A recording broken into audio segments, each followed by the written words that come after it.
Hello বন্ধুরা, আজকে আমি শাপলার বড়া বানাবো। তার জন্য যে শাপলার ওপরের খোসাটা ছাড়িয়ে পুরো ভালো করে ধুয়ে ঠুয়ে নিয়ে সাইজ মতো কেটে নিচ্ছি। তোমরা দেখতে থাকো। হয়ে গেছে আমার শাপলার পুরো সাইজ মতো কাটা। আর আমি একটা এরকম ঝাঁটার কাঠি নিয়ে নিয়েছি। এই ঝাঁটার কাঠির মধ্যে পুরো পাঁচটা টুকরো সমানভাবে লাগিয়ে নেব। এইভাবে আমি পুরো শাপলা কাটাগুলোকে কেটে নিয়েছি।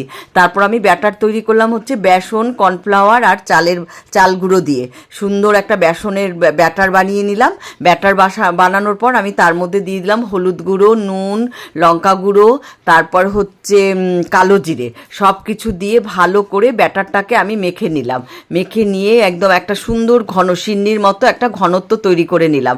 তৈরি করে আমি যে বানিয়ে রেখেছিলাম যে কাঠিতে ভরে সবগুলোকে, সেগুলো একটা থালার মধ্যে সুন্দর করে সাজিয়ে রেখেছিলাম।